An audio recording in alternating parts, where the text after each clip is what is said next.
Hello बच्चों, चलिए प्रश्न को पढ़ते हैं। प्रश्न में है, नीचे ऋतुस्राव चक्र के दौरान होने वाली कुछ महत्वपूर्ण घटनाएं दी गई है। इन घटनाओं को सही क्रम में व्यवस्थित करें और सही विकल्प चुनें। पहला है एंडोमेट्रियम भित्ति का प्रोलिफरेशन, दूसरा है एलएच सर्ज, तीसरा है एस्ट्रोजन का स्रावण, चौथा है प्रोजेस्टेरोन का स्रावण, पांचवा है ओव्यूलेशन, छठा है कॉर्पस ल्यूटियम में वृद्धि, सातवां है कॉर्पस ल्यूटियम का टूटना और आठवां है ऋतुस्रावण। तो इस प्रश्न की मुख्य अवधारणा है मुख्य अवधारणा है आवर्त चक्र, जिसको ऋतु चक्र भी बोलते हैं। ये हर महिला में 28 से 29 दिन के बीच में, एक महीने में जो 28 से 29 दिनों के बीच में ये बार बार दोहराई जाती है। इसे मासिक चक्र भी बोलते हैं। कुछ लोग इसे रजो चक्र या ऋतुस्राव भी बोलते हैं।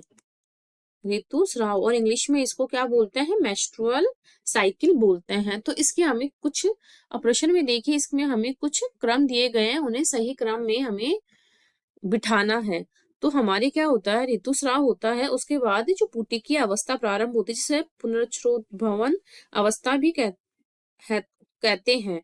तो अब हमारे एस्ट्रोजन का लेवल क्या होता है? वो बढ़ता है। एस्ट्रोजन का स्रावण बढ़ता है। एस्ट्रोजन का स्रावण जब बढ़ता है तो क्या होता है?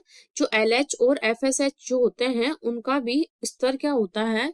इस दौरान उच्च रहता है। एलएच व एफएसएच का स्तर जो होता है वो भी उच्च उच्च रहता है। फिर इसके बाद क्या होता है? इसके बाद हमारे जो एंड्रोमेट्रियम की भित्ति होती है, उसका क्या होता है? प्रोलिफरेशन होता है। प्रोलिफरेशन होता है। फिर प्रोलिफरेशन के बाद हमारे क्या होता है? फिर एलएच सर्ज बनता है। जो मध्य चक्र के दौरान जो एलएच का क्या होता है? तीव्र स्रावण होता है। एलएच का उच्च स्रावण होता है, जिससे क्या होता है? हमारे एलएच सर्ज बनता है। एलएच सर्ज बनता है क्योंकि उच्च श्रावण से यही वहां इकट्ठा हो जाता है। फिर एलएच सर्ज के बाद हमारे इसमें क्या होता है? फिर उसके बाद क्या होता है? ओव्यूलेशन की क्रिया स्टार्ट होती है। ओव्यूलेशन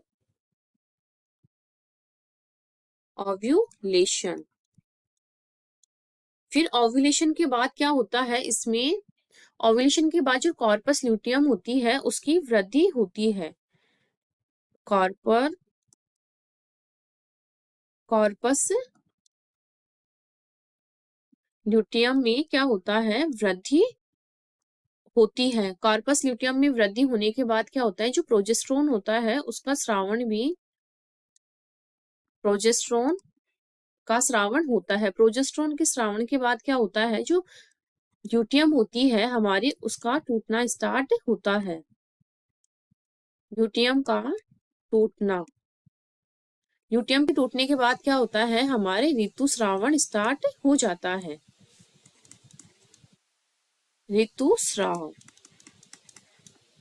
श्रावण।